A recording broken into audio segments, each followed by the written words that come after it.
Now that's done, we can move on. So we saw how the magnet excites, we saw the structure on the inside. Now we can actually wire it up. We can connect it to a load, a motor, a lamp, and see how this is in action. What I'm going to do is I'm going to take the wire that I'm going to connect into my socket. This will demonstrate the grid power. So how do I establish my priority? By taking the grid power that I want to prioritize, because I can consume more current from it. The generator is limited to a certain amount of current to draw. The grid power, I can take as much as I want. So I'm going to take the grid power, which I want as priority. I'm going to connect that to the coil. Connect it over here.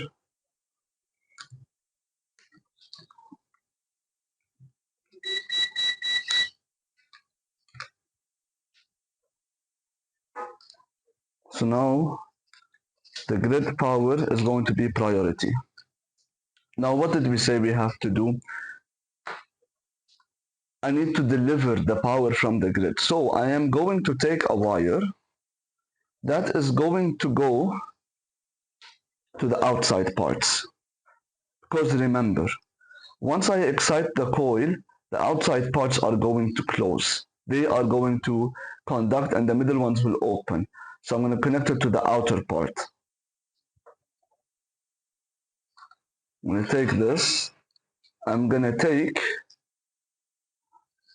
the power, the same power that is exciting my coil inside.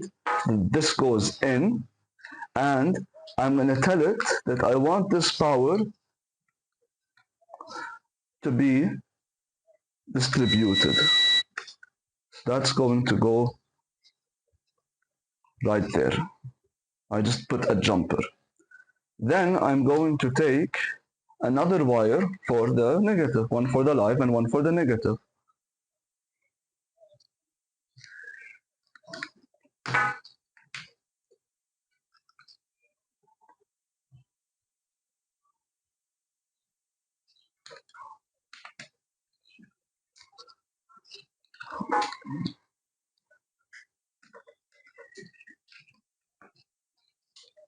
Okay. So now, once I excite the coil, the power comes in, it pushes this inside. These two will become open circuits, and this one will become a closed circuit. It will conduct to here. And from the bottom, I can take it out, but that has finished the part on top. Let me get another wire for this. I'm probably gonna get my UPS to mimic a generator.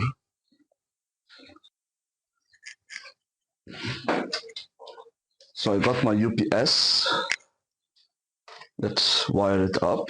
So we said that we are going to take the generator, the grid, the generator, and put it on R1 and R3. R1 and R3. So take this, put it over there. And I'm going to take this.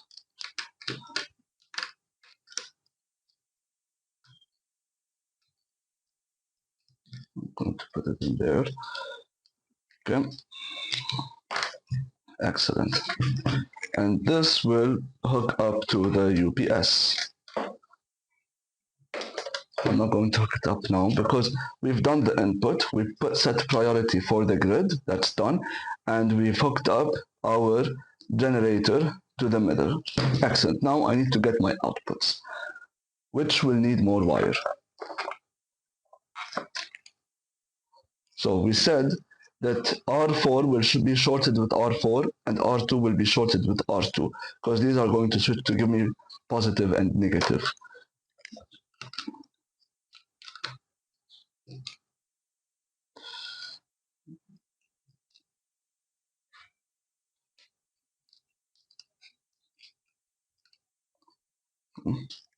Before I tighten the screws.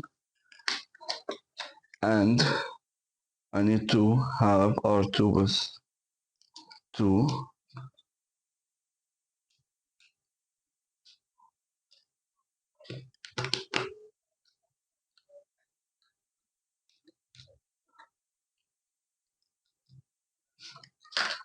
Okay, so I can, to get the power out, I can either extend the wires from 2 and 4, or I can extend the wires from R2 and R4. As long as I don't extend them two from the same place, one from these two and one from these two, so that I have from 4 till 2. Let's get some more wires. Do I have one over here? No, that's not.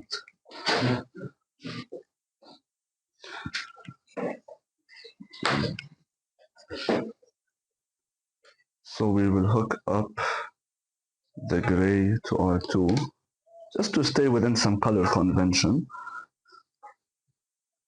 just like that.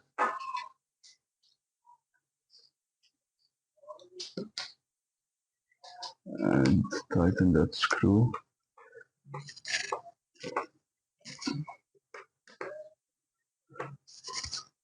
And this one will go, just to prove to you, just to have some variance in our little setup. I'm going to hook up this one to R4, just for some peace of mind for some viewers, because it's better to understand it rather than just to copy someone exactly. So I've connected this, the output, and this is where the output is going to be, and I'm going to connect it to these two, so that we can get a load to hook up.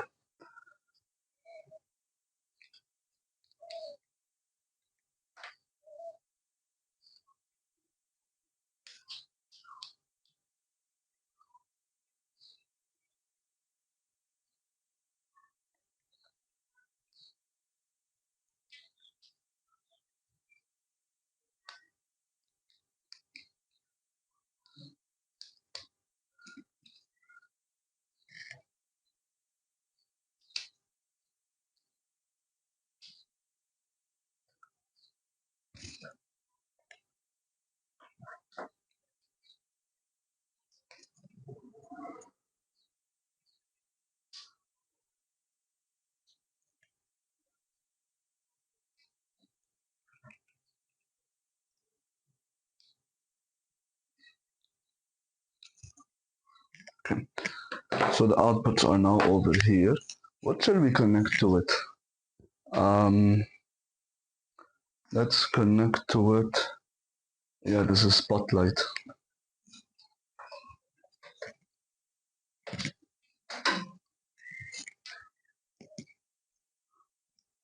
So we can take this and hook it up. You may have been out of frame when I was wiring these up.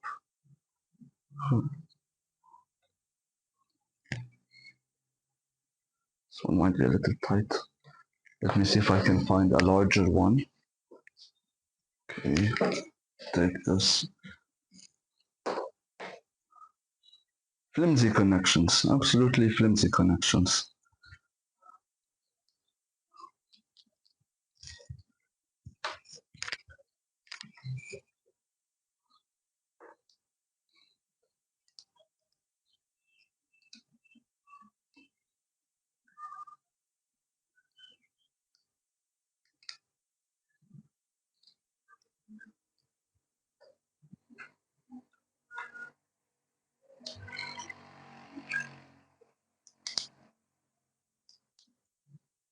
Look up these.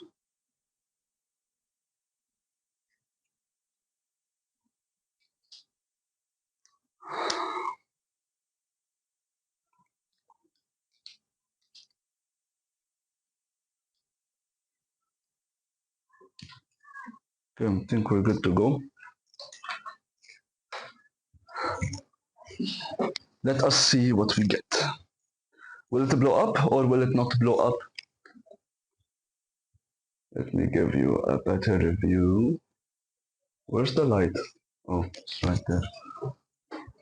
You can get this extended over here so that you can actually see that it works. So if I hook up the, will it blow up? Let's see. Okay, my lamp has turned on. If I turn on the UPS, which is, so now my grid is turned on. These two are open, these two are closed. Cannot see anything. Since it's turned on via the grid, so these two are open, these two are closed, so this has been sucked in. Okay? If I turn on the UPS and these two are closed and these two are open, nothing is going to happen. I'm going to turn it on. Nothing is happening. Okay? If I disconnect the grid, we are going to go back to normal. The generator, which is the UPS, will take over and the two side ones will be closed circuited. Let's remove the UPS. Let's remove the grid.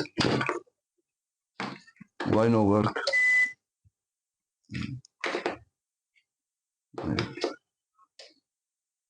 Oh, you know why it didn't work? Because I didn't plug it into the UPS yet.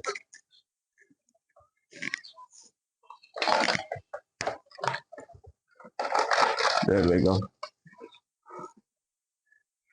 So it's powered on. Now, if I disconnect it, if I press this button, if I press this to simulate that the grid is on, but there is no grid power, it will turn off with nothing.